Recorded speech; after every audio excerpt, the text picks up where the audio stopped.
Hey listeners, have you ever wanted to delve into the social or psychological causes behind true crime? Then you might like our podcast, Women in Crime. Each episode, you'll hear a new female-focused case or topic deconstructed by experts. It's where true crime meets criminology. I'm Megan Sachs. I'm Amy Sloshberg, and we are both criminologists and have spent our entire career studying and teaching about crime. We'll cover cases involving females as criminals and as victims, but often these are one and the same. You'll hear the stories of these women paired with the science that tells you where it all began. Crime is different for women. Listen and learn why on Women in Crime. You can listen to Women in Crime now on Apple, Spotify, or wherever you get your podcasts. That's Women, A-N-D, Crime. Criminology is a true crime podcast that may contain discussion about violent or disturbing topics. Listener discretion is advised.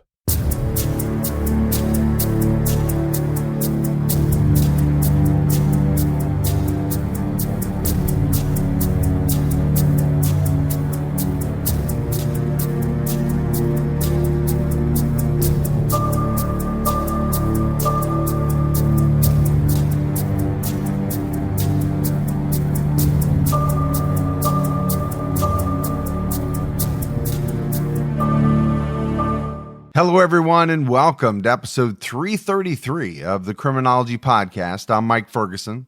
And this is Mike Morford. Mr. Mike Morford, how you doing, man?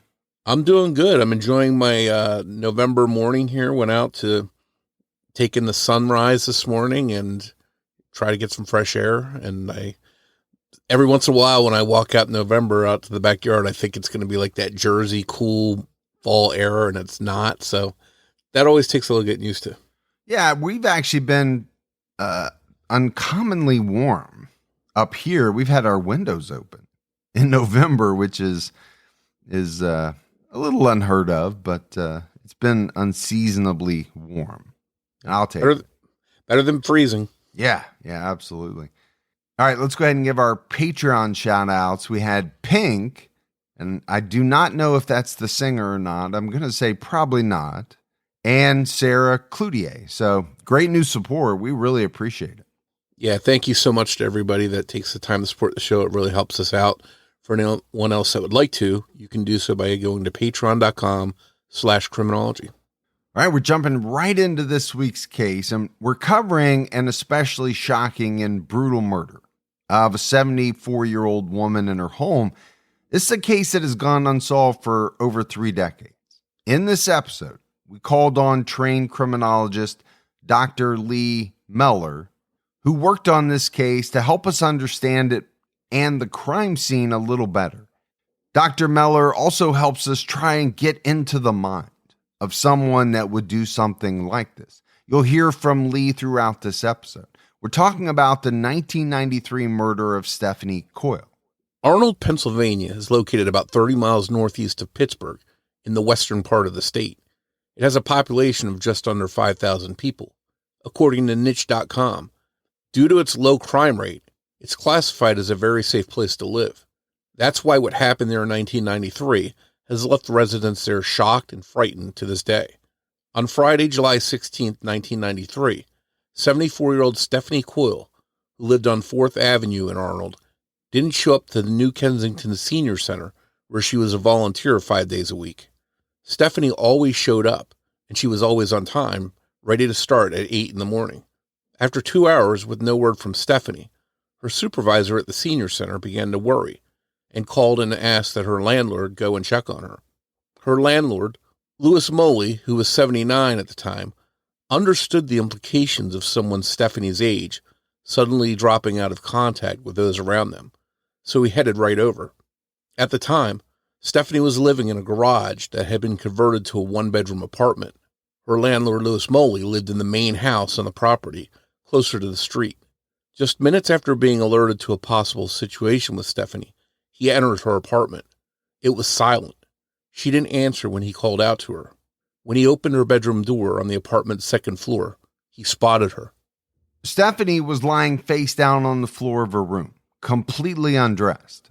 There was a large amount of blood at the scene. Moley called Stephanie's supervisor back, telling them to call for an ambulance. Later, Louis Moley would tell the Pittsburgh Post-Gazette, "I was too upset to call 911. First responders knew immediately that it was too late to help Stephanie Coyle. She was dead, and her death was clearly a homicide. It was determined that she had been strangled and stabbed a dozen times, which severed her spinal cord, and her throat had been slit. The stab wounds were in 2 clusters of 6 wounds. According to the Latrobe Bulletin, her corpse had been sexually abused, and some sources say she had been sexually assaulted with a foreign object after her death, and there was a semen stain on the bed. There was also a large symbol of some kind carved into her back. Earlier reports also mentioned possible signs of torture. Allegheny County coroner and medical examiner Dr. Cyril Wecht, who performed the autopsy on Stephanie, told WPXI.com, "This is truly one of the most brutal killings I've ever experienced in my role as a forensic pathologist." I think a lot of listeners are familiar with Dr. Wecht, who recently passed away. We had him on as a guest way back in episode 62 in our coverage on Ellen Greenberg. He is a legend in his field. He's done thousands of autopsies. So for him to say that Stephanie Coyle's murder was one of the most brutal he had seen, I mean, that's really saying something. Dr. Lee Mellor, who has consulted on this case and seen the crime scene photos, is in agreement. Here's Lee talking about his background, how he came to be working on the Coyle case, and what his overall thoughts are about the case. My name is Dr. Lee Mellor. I have a PhD in the individualized study of violence, and that includes homicide and sexual violence. Basically, what this is, it's a program that combined psychology, criminology, sociology, and anything else that I found useful. I studied under Dr. Eric Hickey, who is a leading researcher in serial murder and other types of aberrant violence. I was working with ASOC, the American Investigative Society of Cold Cases, from about 2013, if memory serves me right, and I headed up the behavioral for them and eventually became vice president. And I've consulted on probably more than about 24 cold case and unsolved homicides. I have conducted research on some paraphilic elements of violence, so particularly necrophilia. I wrote a textbook called Understanding Necrophilia at an academic level, and I also have another textbook, Homicide, a Forensic Psychology casebook. I don't consider myself primarily a researcher. I'm more of an analyst. I like to take the things I learned and apply them. But while I was earning my PhD, I did do quite a bit of research into areas of this type of crime that have really not been touched before or have been touched very shallowly. I became involved in the Stephanie Coyle case through the American Investigative Society of Cold Cases, and it was the second case that I looked at through that organization. So typically what would happen is I would once or twice a year get a large file of crime scene photos, photocopied documents. Typically, that was about it. Sometimes we'd get MP3s and such if that was relevant. And I would receive those through the organization. Either the president or the vice president would liaise with law enforcement. So I didn't directly speak to law enforcement, but I did receive all of the information that I would need to review the case. I would then have weeks to look at that stuff, and there was often a lot of it. It's a lot of work. And then I would write a report up, as would other members of ASOC, and we would all send them back to the head of ASOC, who would compile those into a document. So I never saw the exact final report that would go to police, but I would analyze the materials and send in my thoughts. And Stephanie Coyle, that was the second case that I got. In fact, it was really the first one I was able to spend much time with. And it's interesting because it is such a bizarre case that, you know, to have that as one of the first things that you confronted, you start to think, hold on, it's not all going to be this weird, is it? And it wasn't. But it's a case that's always stuck with me because of the unique elements of the crime. My impressions of the Stephanie Coyle murder were that this is a stranger sex homicide. Now, let me just cover my bases here. This may have been someone that knew Stephanie as far as passed by and waved at her when she was outside doing chores or something. I don't mean a total stranger, but I didn't feel that it was like a friend or relative of the deceased, or I'm probably not even like a coworker in any capacity.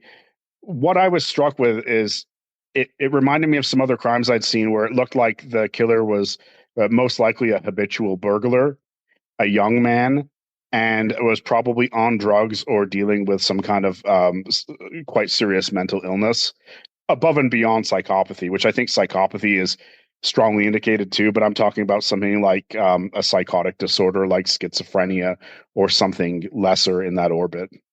I would estimate the attack on Stephanie Coyle would have taken 15 minutes, I would estimate, but probably no less. Regarding how long he stayed, that's anyone's guess. Could have stayed for a very long time. I doubt it, but he could have stayed for hours. But it would have taken about 15 minutes to enact that type of violence. And there are other elements that I can't get into that I would say it would have to be 15 minutes. A killer like this, I believe, would have had no remorse. The only exception would be if they were so out of their mind on drugs when they did it that they're like a completely different person in a completely different headspace. And then when they sobered up, they realized the extent of what they'd done. And then I think they might have possibly felt remorse. But without us knowing that, just looking at the crime itself, it seems to me that something only a person who is psychopathic could have enacted. The crime itself, it seemed to revel in the evil of its own act.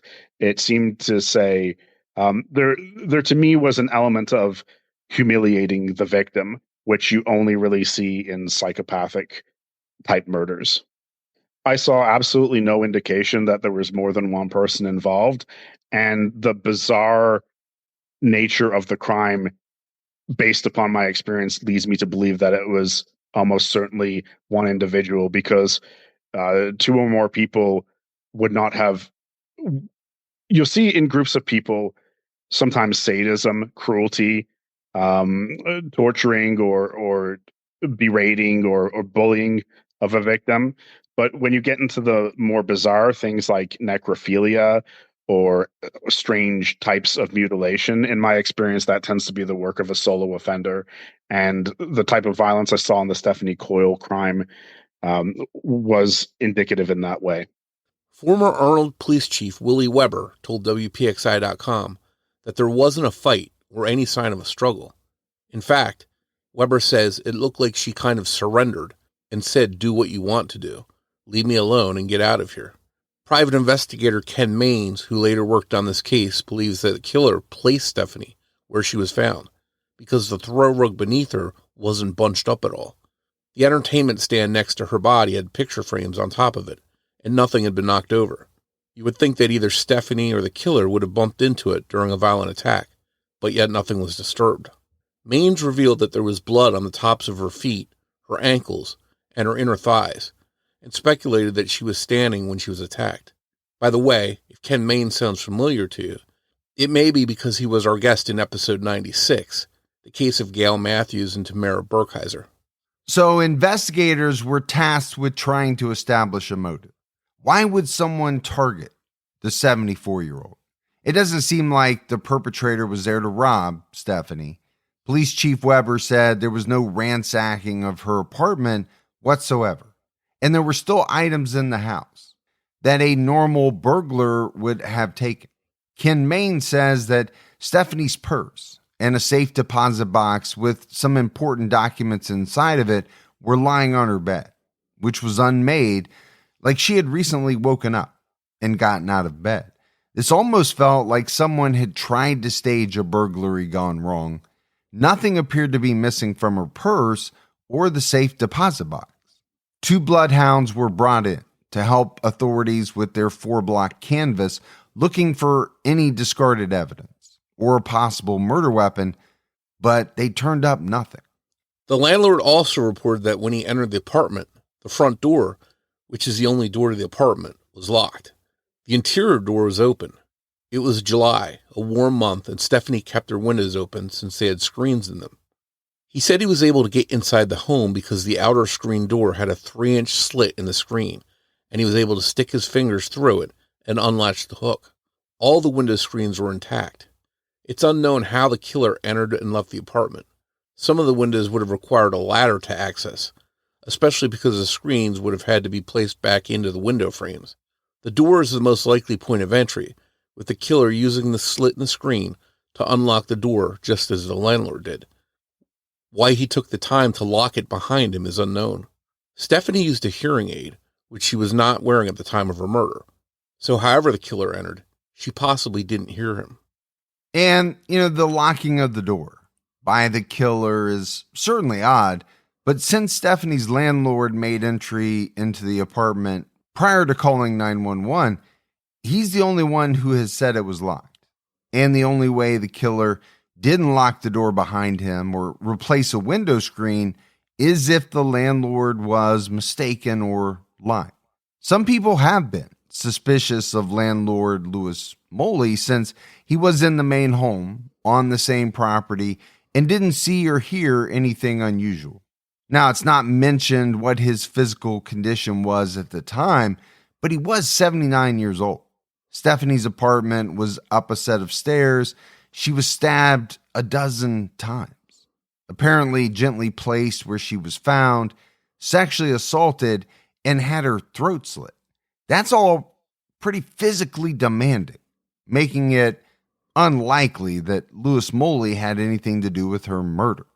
And I think a lot of instances like this one, the person that finds the victim sometimes becomes the target of, online sleuths or sometimes the police, and they look at them and, want to clear them. But it seems here, just based on what we know about Louis Moley, he physically probably wouldn't have been able to do what this killer did.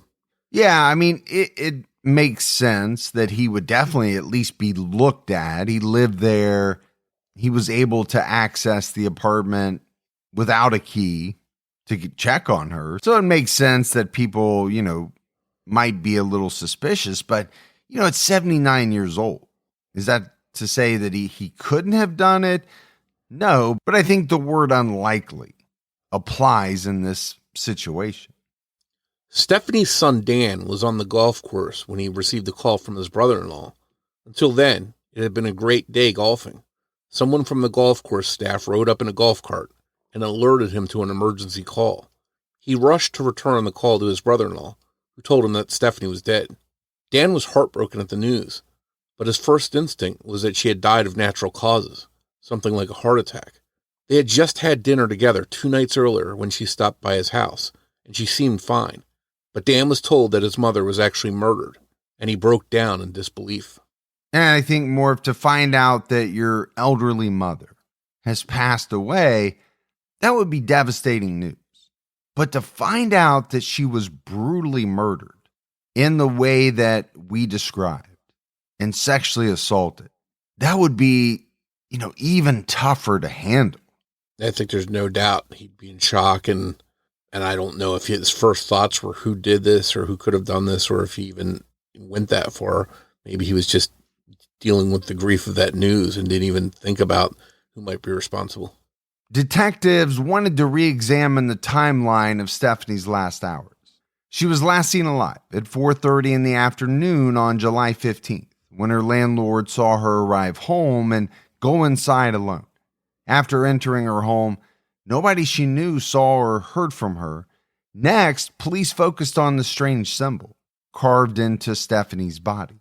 No photo of this symbol has ever been released, but Dr. Wecht described it as an oval shape, about 21 by 14 inches, with an even longer vertical line down the center. The whole carving was a 1/4 inch deep.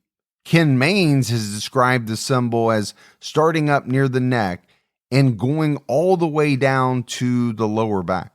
According to Dr. Wecht, this was not a random occurrence, and it didn't just happen during the attack. It happened after she was dead. And he said to Trib Live, it suggests some kind of symbol. This was the final message. It could even be some kind of initiation ritual. We asked Lee Mellor about the symbol that was carved into Stephanie Coyle. I wish I could tell you about what that symbol was, but that's still holdback information. And there was also a sexual element of the crime. I noticed that has been mentioned in the news, but I can't get into specific details on that.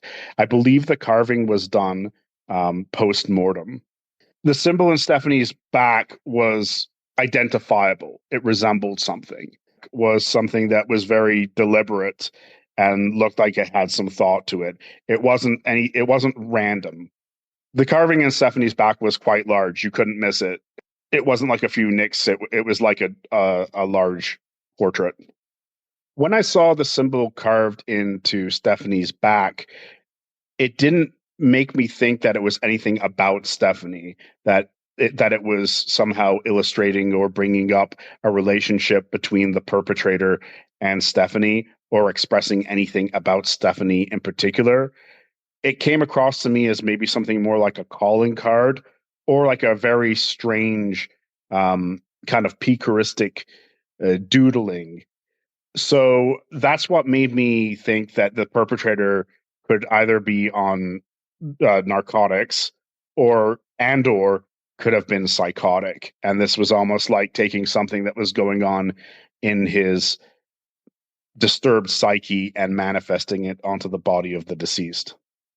Yeah, so you can hear from Lee just how intricate and large this design was, and it must have taken a pretty decent amount of time to sit there and do that. So I think that really tells you that this is not a run-of-the-mill murder. There's something else going on here. Well, and I was struck by, just how large this was. And you think about a 1/4 inch deep, covering almost Stephanie's entire back. I'm with you, Morf. I mean, there was something to this. It meant something to someone. The question is what? And why did they leave it after they had completed this horrible, horrible act?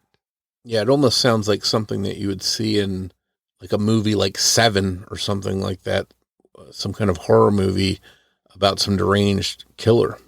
It was clear to police that this wasn't going to be a typical murder investigation. Something else was going on here.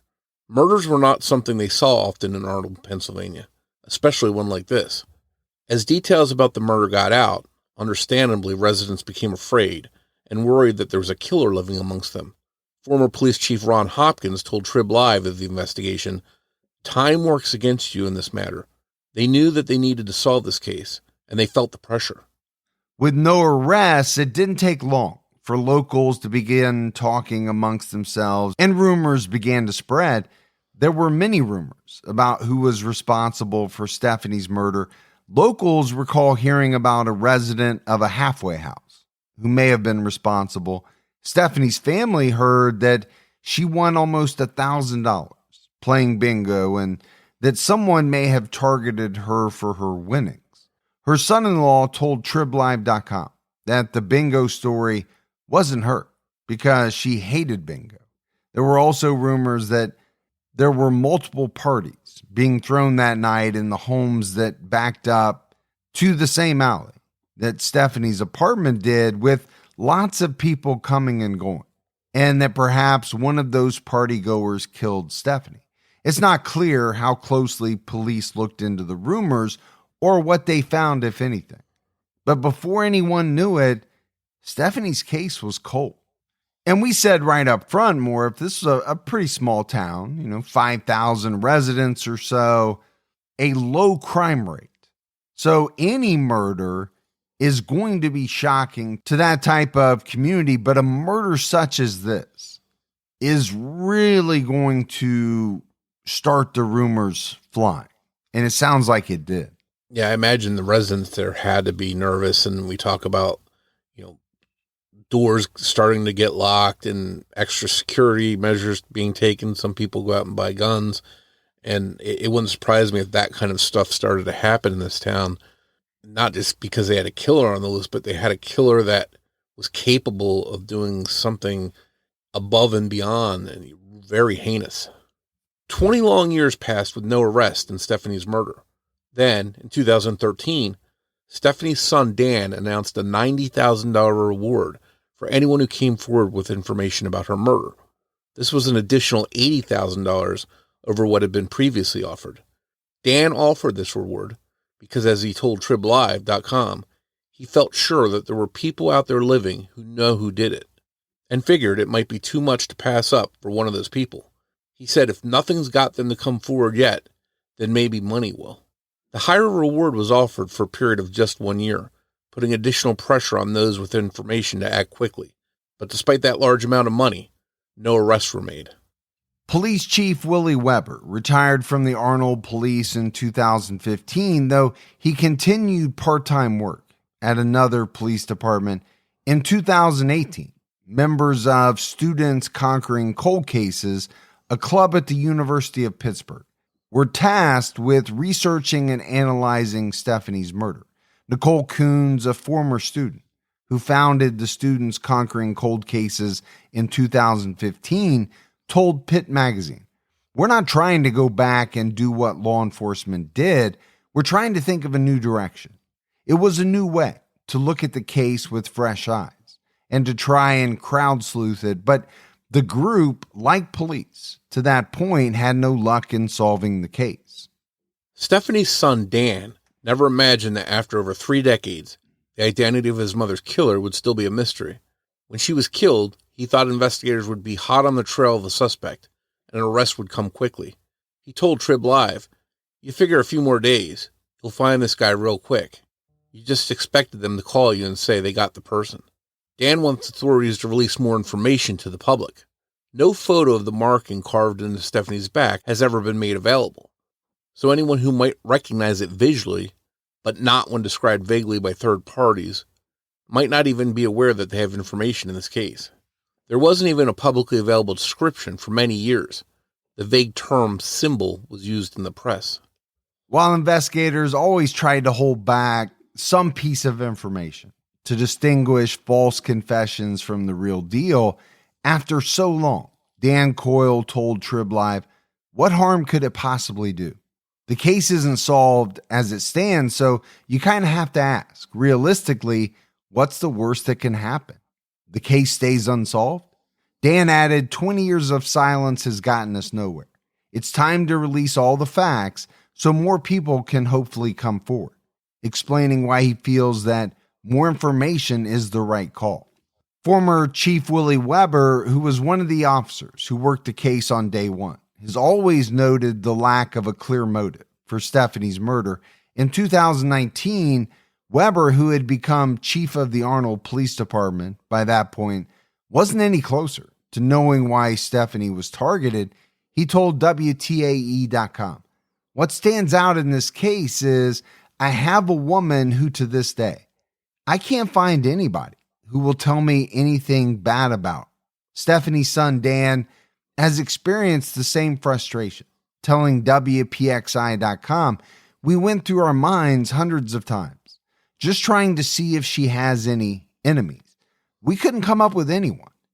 Dick Coyle, another of Stephanie's sons, told Trib Live that his mother was so nice to people, almost to a fault, describing her as outgoing, friendly, and kind. And there are a couple of things here, Morf, that I want to touch on. The first is, I don't know how many 74-year-old women, especially in a small town, would have a list of enemies or even one enemy. So, the family racking their brains trying to find anyone who would have had a problem with her, I think that's a tough exercise. And then the second thing is, the releasing of information.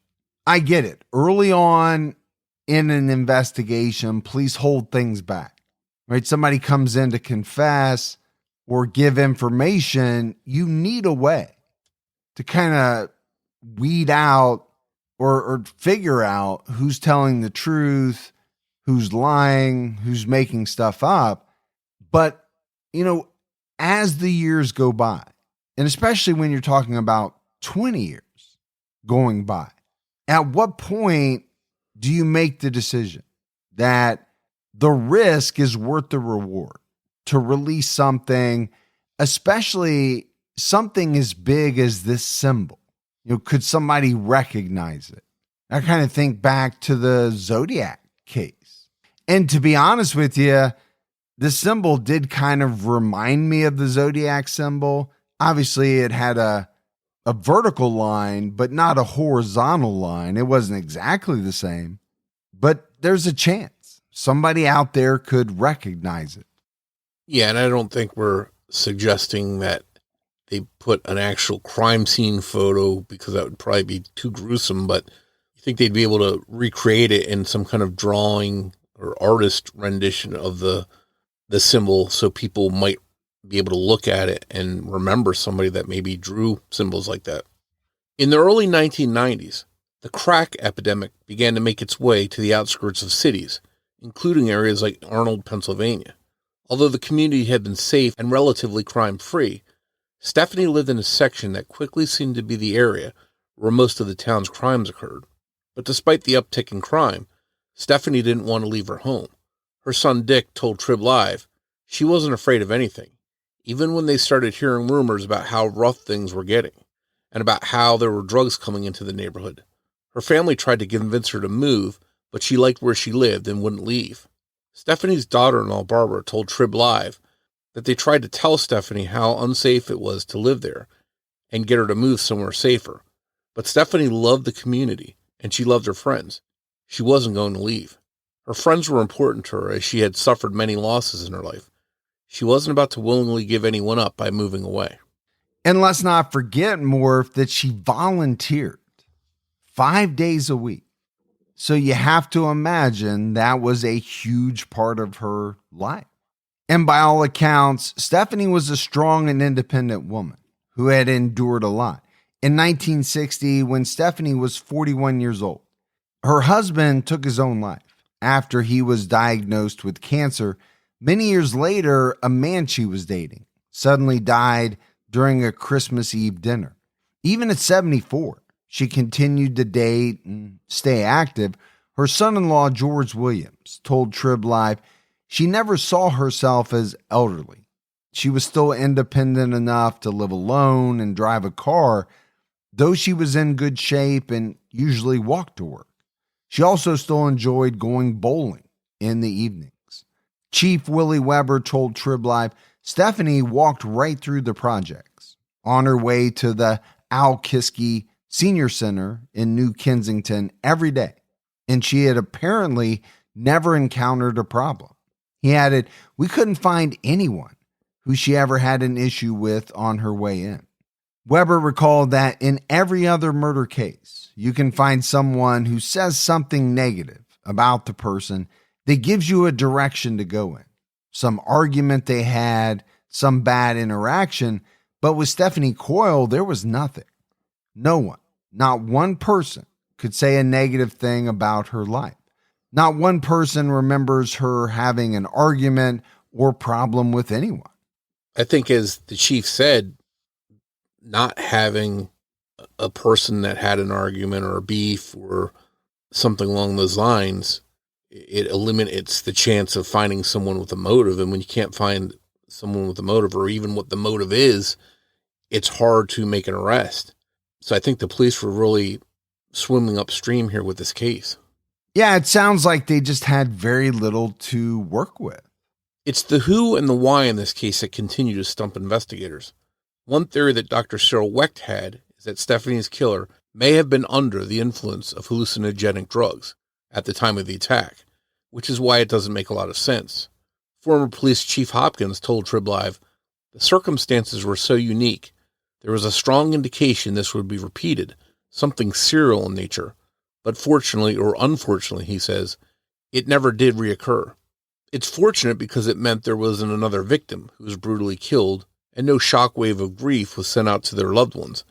But it's unfortunate in the sense that it would have been an opportunity to collect more evidence and question more witnesses. It would have been another chance for the perpetrator to make a mistake." Police started to look outside of their area to see if they could find similar cases to that of Stephanie Coyle's, and they found one. A case from 1999 in Altoona, Pennsylvania. about 90 miles east of Arnold. At first glance, it's a case that seems too similar to not be connected, although there are some pretty big differences. On July 18th, 1999, 74-year-old Arlene Piper was sexually assaulted and killed in her home. This is almost 6 years to the day after Stephanie Coyle's murder happened. Both Arlene and Stephanie were 74 years of age. Arlene was not stabbed to death, though, and there was no symbol carved on her body, at least nothing of that sort that was mentioned in any of the few articles about her murder that have been digitized. Her car was stolen and later abandoned, and her killer also took some of her jewelry. Her neighbor, Christopher Young, a man described as mentally disadvantaged, who would have been about 22 years old at the time of Arlene's murder, confessed to killing her. He removed the screen from a window to get into her home and ended up putting a pillow over her face because she started to scream when she saw him. This ended up killing her, though Jan claimed he didn't mean to. Despite the similarities, there was nothing that tied the two cases together, and police pressed on. Dan Coyle hired private investigator Ken Maines to try and come up with leads in the case. Dan told WPXI.com that Ken Maines has it boiled down in his mind to 3 or 4 possible suspects that Westmoreland County should be looking at. Still, there has been no movement in the case. All the Westmoreland District Attorney's Office will say about the state of the unsolved case is that Stephanie's murder is still being actively investigated. Even today, they describe the case as very active.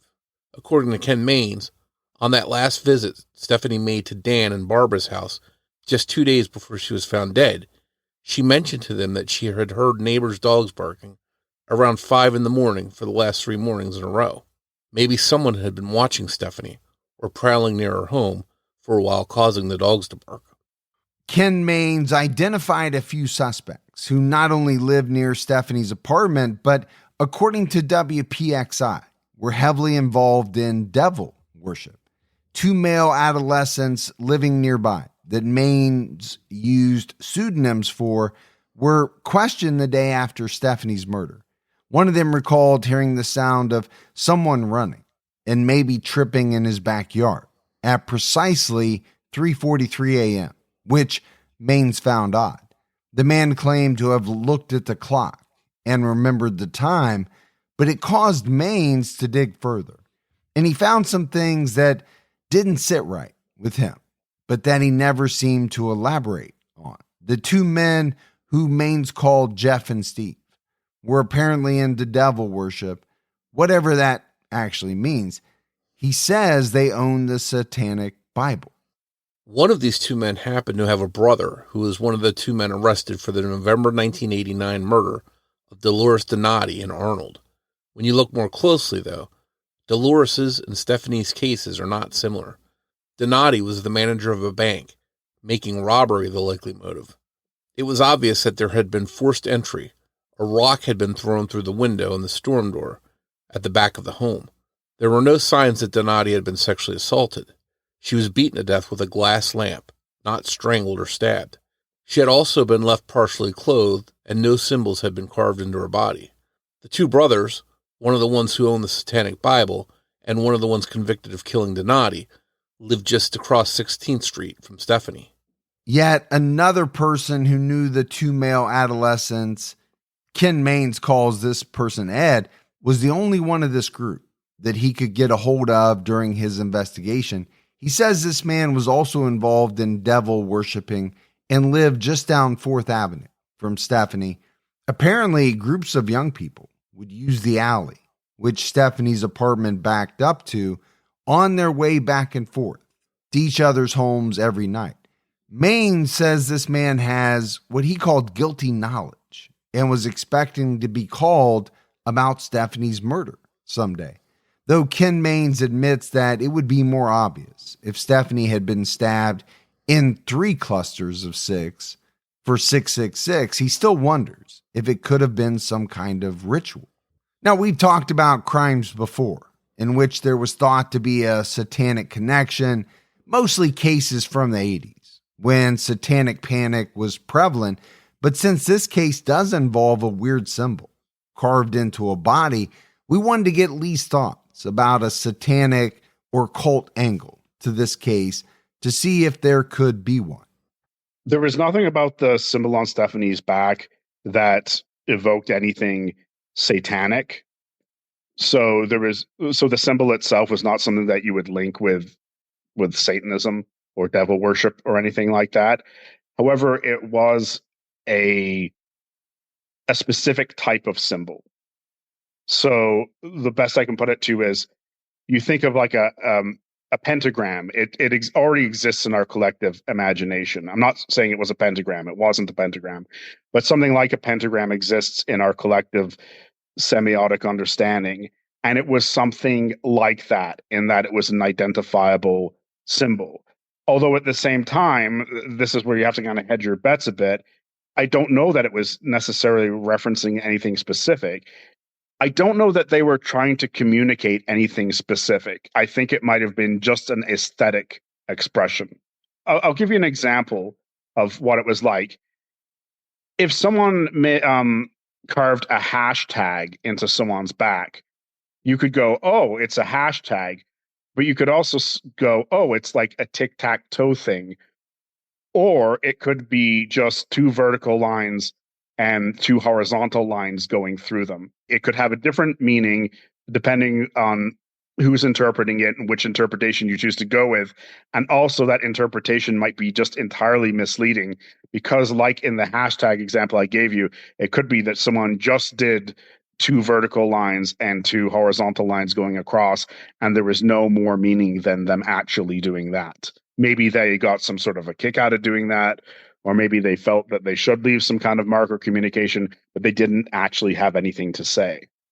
So in the end, it sounds like there's really nothing to point directly to satanic or cult involvement here. But I think when people hear of symbolism, and in this case, a symbol carved into Stephanie's body, I think that's what sends their mind in that direction to Satanism or cult activity.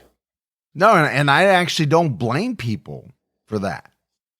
I mean, how many murders occur where symbols are carved into people's bodies? And you know, you have a couple of people who are thought to be involved in possibly, you know, Satan worshiping. They live in the area. This is a small town. You can see why people's minds would go there. Ken Maines also has given a bit more information about the bloodhounds used to scour the area in the aftermath of the murder. They tracked directly to the front porch or a nearby home, but apparently at the time, investigators thought the killer must have stopped on the porch for a moment to hide from traffic so that no one could see him. Because of this belief, rather than the suspicion that the killer ran inside the house using the front door, this was never fully followed up on. However, there was a 17-year-old male living there who Maines agrees is a good suspect. This 17-year-old suspect, who apparently has a weak alibi, was seen around town actually tearing down the posters that Dan Coyle and others put up. He also failed a polygraph test and confessed to 5 different people that he had killed Stephanie, but he was never arrested. And you hear about people such as this in many cases. I get it. This person is a 17-year-old, but they have a weak alibi. They're seen tearing down posters that have been put up about Stephanie, failed polygraph test, apparently confessed to 5 different people. Seems like possibly a very, very viable suspect. The problem is when there is no arrest or there is no further action, a lot of times there's just no reporting on these individuals. There's no follow-up. There's nothing that tells us what, if anything, happened, how they looked into him, and whether or not they ruled him out. Yeah, you have to hope that they looked at this guy, given the fact he confessed to people that he had killed Stephanie. And, you know, we just don't have that information, whether they did or not. But is this just a case of, a 17-year-old bragging for street cred or something like that? Or is he really the killer? So hopefully that was fully investigated. But the tearing down of the posters, that Stephanie's son Dan had put up is reminiscent of another case. We covered the case of Dale Williams, and in his case, he went missing and they put up missing flyers, and a guy that was tearing down the posters way back then was just recently arrested for Dale's murder. So is there something similar to that situation going on here? Well, at the very least, you would say, it seems like a bad sign. Why would someone go to the trouble of tearing down posters if it has nothing to do with them whatsoever? Just to be what? Mean-spirited? Doesn't seem to make a lot of sense. Yeah, why would you go out of your way to take down posters that a family puts up trying to find answers in their loved one's murder? It doesn't add up. Chief Willie Weber told WTAE.com that it's very, very possible that forensic genetic genealogy could help solve this case. In fact, investigators have already sent a DNA sample from the crime scene to a lab for genealogical DNA testing. And according to Dan Coyle, in a WPXI interview in 2024, they got names associated with the results 2.5 years ago. Now, it's unknown what source the DNA that has been analyzed is from. According to Ken Maines, a pubic hair with the root attached was recovered. It didn't belong to Stephanie. Maines also says there was feces found on a towel in the bathroom. Drops of blood were found in the kitchen, and there was blood in and around the bathroom sink. There's also the semen stain from Stephanie's bed. We don't actually know whether this stain originated during her murder or not. Stephanie continued to date, and according to Ken Maines, Stephanie's doctor described her as promiscuous. But there's no further context for that. No one has ever come forward that we know of publicly to admit that they had been with Stephanie in the days leading up to her death, but it also doesn't add up to the details of the crime. There was no trace of semen found in or on her body, just the bed. And Morf, I found this description by her doctor as pretty strange. She was promiscuous. What did that mean?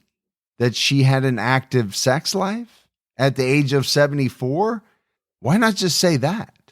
It makes it sound like she's out sleeping with everyone in town when you use the word promiscuous. Yeah, there's clearly a difference between promiscuous and having a sex life. And unfortunately, we just don't have any further context for this. We mentioned earlier a couple people Ken Maines was interested in as potential suspects. Before we move on, we should touch on a couple other names. Another suspect Maines says the police were looking into was Robert Boring, who was released from Hope Haven, a halfway house near the town of Arnold, the day before Stephanie's murder. On July 5th, 1975, Boring killed 64-year-old Geraldine Gray in Tyrone, Pennsylvania, about 2 hours away from the town of Arnold. Geraldine was stabbed to death and left nude in her Pennsylvania Avenue apartment. There's no mention of any symbol carved into her body. Authorities questioned Boring, as well as another resident of Hope Haven. At the same time that investigators were looking into Boring, they also wanted to question a guy named John Ray Atwood. He allowed authorities to take his blood for a DNA sample in 1994. Another suspect authorities have looked at closely was one of the suspects talked about by Ken Maines. This guy has not been named to protect his identity in case he isn't the killer. He was about 30 when Stephanie was killed. He was arrested for burglarizing and sexually assaulting multiple elderly women in the area, but none of them were killed, including women attacked after Stephanie's murder. So the one thing that does not surprise me is that you have a number of people in and around the town of Arnold who, did things in the past that raised suspicion. Here you have a guy who was released from a halfway house just the day before Stephanie was murdered, and He had killed a 64-year-old woman in a pretty similar way. Stabbed to death. She was found nude. I mean, there are a lot of people in this case, Morf, you'd have to say, that have been looked at and, at least in one way or another, fit the bill as a potential suspect. Yeah, in a town of 5,000, they seemed to come up with a handful of people that seemed shady enough or had a proven history of violence. So there's, in a small town, that's a pretty good amount of people to work with, but it seemed like there was nothing solid enough to make an arrest. And it makes me wonder, was this actually somebody in town, or could this have been a guy passing through town and just happened to do this sort of like a Henry Lee Lucas type that just roamed and just happened to cross paths with her? Well, and not to throw shade on the investigation, but it also makes you wonder, and you have to wonder in some of these unsolved cases, just how good of a job did they do, looking into these potential suspects. Some of that we don't know. Now, we talked about a number of potential suspects or persons of interest in this case. We asked Lee Mellor to share his profile of the type of person who may have committed this kind of crime. I put a profile together of the type of offender I thought the police should be looking for. And what I came up with is I thought it would be a young man, so perhaps somebody in their late teens, maybe up to their mid-20s. I thought there was a very strong chance that the offender might be African American. Not necessarily, but something about these types of crimes, and I can't get into what that is. It's something I've seen more in African American type offenders. I think that the killer was probably a user of narcotics, might have had troubles with, like I said, schizophrenia or mental illnesses in that range. Previous crimes would have included things like burglary and maybe voyeurism. And I think this type of offender may have committed similar murders or sexual assaults of old women. An offender who had a history of attacking older women, particularly in their homes in the past, and particularly around Arnold, Pennsylvania, would be at the top of my suspect list. And the things that would bump him up more, as I said, would be if he was a younger man, so late teens, early 20s. And I think that though any race of person could have done this crime, there are things about this crime, as I said, where if it was an African American offender, that might get a slightly stronger tick for me. In all likelihood, this was not their first violent crime or their first sexual crime. It may have been their first homicide. And when you look at the strange type of violence committed in this crime, the sort of ritualism of it, the type of offender that did this would be the type of person that would do it again and again unless something stopped them. So maybe if they were institutionalized, whether in a prison or psychiatric hospital, or they died by suicide or natural causes, or maybe an overdose or something, that might prevent them. But looking at this crime, I think the type of person who did this certainly would have wanted to do it again. It had too much vision in it. It showed too much fantasy. And so that's usually a part of the offender's life and like building up to the crime. So and it doesn't go away once they've done the crime. It's like a sexual fantasy. It may develop. It may become more elaborate. I suppose if I was looking at other types of murders that this person might have done, I would say certainly stabbing murders, more extensive mutilation, maybe breasts or body parts being cut off, the posing of the body in increasingly elaborate ways, perhaps even necrophilic sexual intercourse. To clarify, the murder of Stephanie Coyle could have been targeted in that somebody went there specifically with the idea of killing her. It could have also been that somebody went there maybe to burgle the home or another type of crime like that, and then found themselves caught up in the perpetration of a violent murder. I would put either of those on the table. What I don't think was that it was somebody who was close to her, who was at the house anyways, involved romantically or sexually in a consensual way, or who was like a friend or member of the family and things just blew up. To me, this was somebody that was definitely a stranger who went into the victim's house to prey upon them in one way, whether it was just taking property or specifically to go there and rape and or kill her. And that's about what I'm comfortable stating there. Lee's profile of Stephanie Coyle's killer is a frightening one, and perhaps more frightening was that, as residents feared, the killer may have lived amongst them. We asked Lee about that possibility. It's certainly possible that the killer lived in the town at the time. What the sort of impression I was given is this is somebody who would maybe walk or ride a bicycle past this house a lot. I can't prove it, but I have a hunch that the offender walked or rode a bicycle to the crime scene. This I think it was somebody who was staying or lived locally at the time, but whether they were there long before or after is anyone's guess. And the fact that it's taken so long to solve might indicate that this was someone who was maybe staying in that community for a short period and left shortly after the murder. And it could have been somebody who was paroled or who had been discharged from a psychiatric hospital. I wouldn't be surprised if it was like kind of an itinerant drug addict or somebody in like a crack house or in a halfway house. The idea that it was the boy across the street, well, I mean, it's possible, but then the question is, why didn't he come on the radar? Because I think would be an individual who wouldn't blend in. This is not like a BTK where he seems like a normal guy and then you find out he's got this secret life. At the very least, this person would have seemed like kind of a no good criminal type, and also might have been someone who just seemed really peculiar and strange. So I don't think this is the kind of person where you'd look at them and go, oh, there's no way this person could be a criminal or murderer. I think this person would weird out a lot of normal and even other criminal or strange people he was around.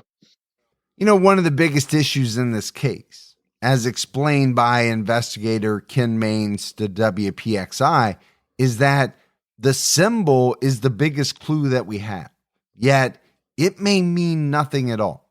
He also is concerned about the semen stain evidence taken from Stephanie's bed. Some suspects were ruled out because their DNA didn't match the semen stain on Stephanie's bed. If this stain was from an earlier consensual sexual encounter, then it's not useful for ruling out the identity of the killer. And, I think about that in quite a few cases. DNA is great, but where does the DNA come from? And when someone is sexually assaulted, murdered, and there's a semen stain left behind, a lot of times, Morf, that semen stain is thought to be key in finding the person's killer. But, as Ken has said, what if that stain isn't related to the murder at all? What if it is from an earlier sexual encounter and police are ruling out people based on the stain? That's a big problem. Yeah, you have to wonder if this is a big red herring, something that's giving somebody a false clearance and they really shouldn't have been cleared. Lee Mellor has his own theory on the semen evidence that was collected from Stephanie's bed. The semen stain, some of the people that I worked with interpreted that as there perhaps of being a sexual encounter consensually that occurred, but that's not how I looked at it. I think that the offender posed Stephanie's body and then maybe either kneeled or lay down or sat on, looked at it, and masturbated. They set up their own pornographic tableau of the corpse and then masturbated looking at it. The type of killer that would do something like that is somebody who is psychopathic and who has necrophilic sexual desires. That doesn't always mean sexual intercourse with the corpse. It means sexually aroused by the corpse. An example I'll give you is, BTK never raped any of his victims. but he did bind them in these poses and masturbated around them. Knowing that investigators may have names related to a DNA profile, coupled with a lack of progress on the case, seems confusing. If it's true that they have these names, then why the holdup in closing the case? There have been clear tensions between investigators working on the case and Dan Coyle going back to at least 2013, when it was reported Chief Weber stopped updating Dan and Barbara on the case, which he had been doing every month for years, until he decided to start giving updates to Stephanie's other sons, Dick and Henry. Chief Weber called Dan and Barbara Coyle overbearing in seeking information in a Trib Live interview, adding they demanded more information than I can release. To this day, the relationship between authorities and the Coyles hasn't improved. Yeah, and Morf, to me that seems a little cold, but I'm sure that this comes up in many investigations. You have family members that want their loved one's case solved. They're going to be demanding. I mean, some are going to be relentless. And sometimes we see the police push back a little on that. Yeah, I don't know if overbearing means that Dan was there pounding his fist on the chief's desk every day saying, I demand something be done, but it sounds like a strong word to use for somebody that's seeking justice for their mom. In 2023, Dan and his wife Barbara wrote a letter to the editor, which was published on the Tribune Review's website, triblive.com. In the letter was a claim that Westmoreland County District Attorney Nicole Ziccarelli and Detective Ron Zona failed to follow through on promises of open communication and transparency, promises that had initially given the family high hopes. Instead, as Dan and Barbara wrote, they breached our trust and do not return calls. Some of this tension may stem from the fact that, according to Ken Maines, investigators began to suspect Dan Coyle sometime around the year 2001. They questioned him and asked for his DNA. During this questioning, Dan said he was aware of the 3-inch slit in the screen and had used it to unlock the screen door before the murder. And I would say, if Ken Maines is correct, that is probably the source of the tension. I mean, here you have a man who is trying to find the murderer of his mother, and if he begins to think that he's being suspected, okay, that's going to cause a rift. It sounds like one of the things that he was suspected for was because he knew about that screen door having that 3-inch slit in it. But that makes me wonder, did that screen being sliced have anything to do with this case? Maybe it's somehow in the past, Stephanie or one of her sons, for whatever reason, to try and get in the house, maybe they were locked out, had cut it previously and then reached in and unlocked the hook that was holding the door shut. So maybe it was something along those lines, and it wasn't, although the killer could have done it too, maybe it didn't, this slit in the screen had been there for a while and wasn't done by the killer. Well, also, it seems like a very poor security situation. Anytime you have something where you can just reach in and unlock a door, I'm not feeling all that safe. Yeah, but I go back to, this is a town that didn't have crime. This is 30 years ago. Stephanie was older. Maybe she was used to that mentality where you didn't have to lock your doors and wasn't ever expecting anything bad to happen to her. And unfortunately, the wrong person was able to get into her apartment.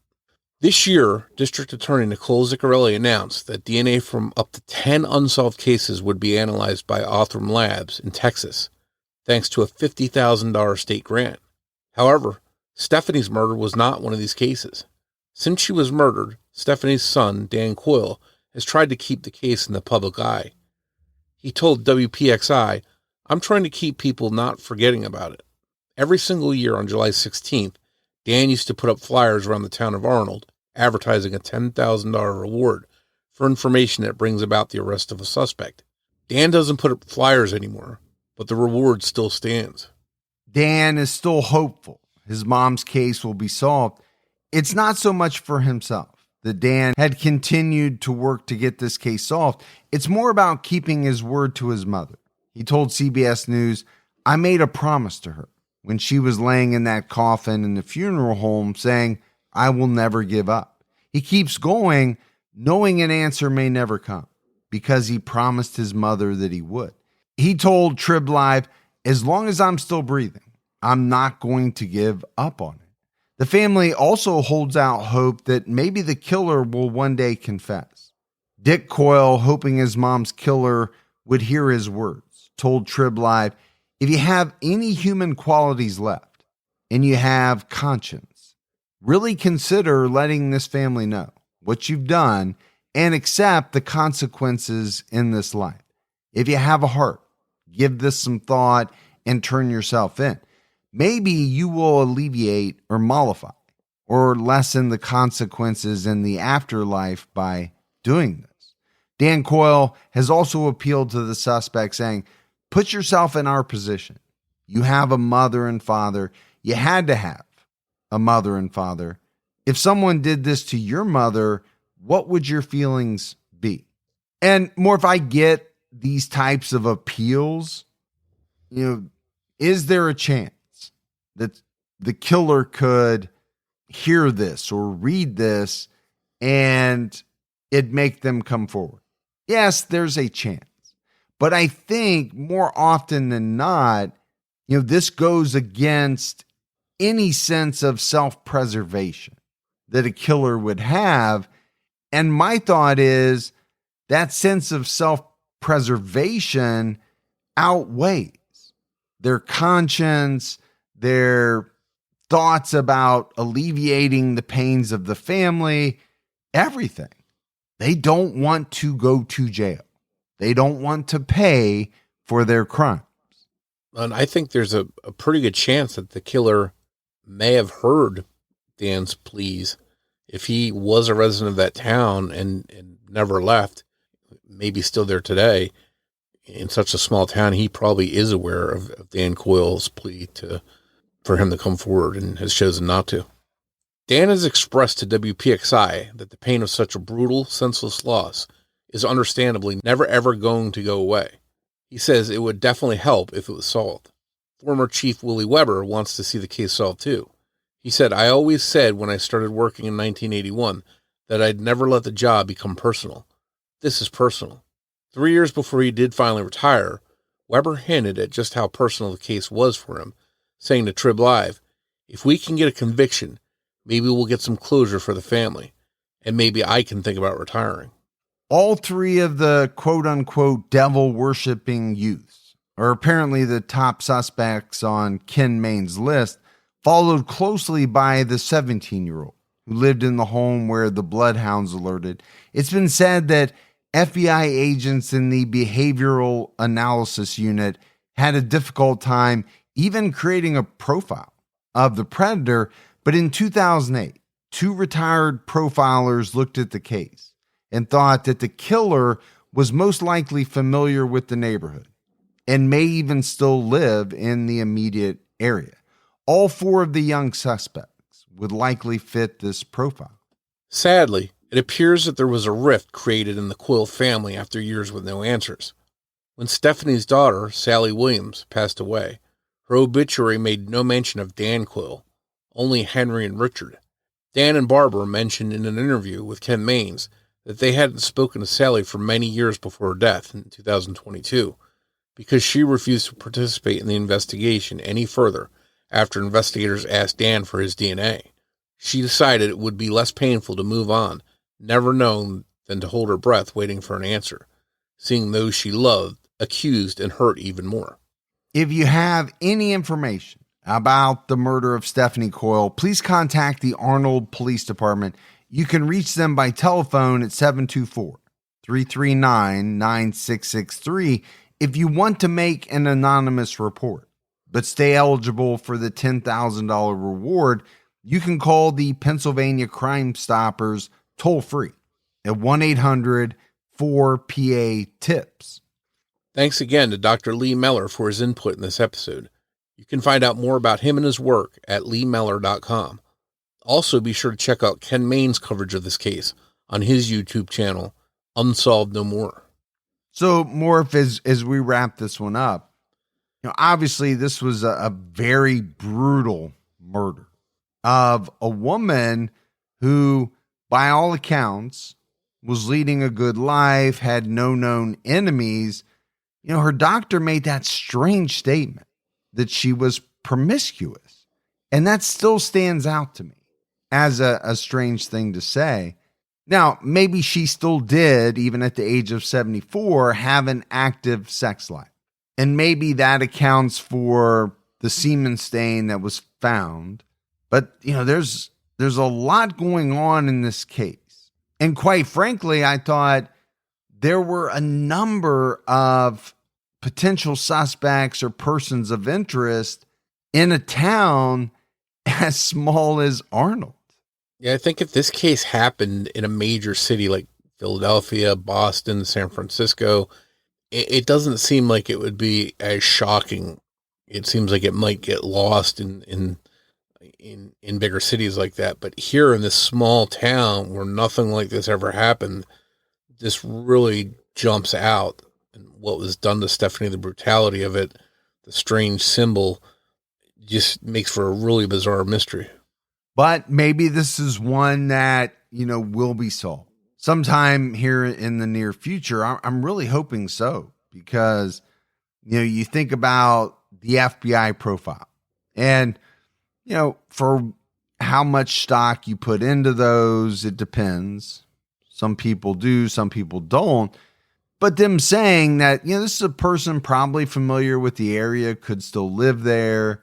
Again, very small town. Well, the good news is that they do have DNA, it sounds like, to at least work with. And, hopefully that sends them down the road to IDing who did this. Yeah, I just hope that they haven't excluded the killer based on a semen stain that really had nothing to do with the murder. There's a real fear of that, I think. But that's not all they had to work with, right? We mentioned a pubic hair was found with the root intact. So, I don't know. We're just going to have to wait and see on this one. But that's it for our episode on Stephanie Coyle. If you love the show but haven't done so yet, go out, take a minute. Give us a 5-star rating. You can leave a review. Also, keep telling your friends. Word of mouth about the Criminology podcast really helps us out. If you want to find us on social media, we're on X with the handle Criminology Pod. You can also find us on Facebook by going to facebook.com/Criminology Podcast. And you can join our Facebook discussion group, Criminology Podcast Discussion and Fans. So that's it for another episode of Criminology. But Morf and I will be back with all of you next Saturday night with a brand new episode. So until then, for Mike and Morf, we'll talk to you next week. Take care, everyone.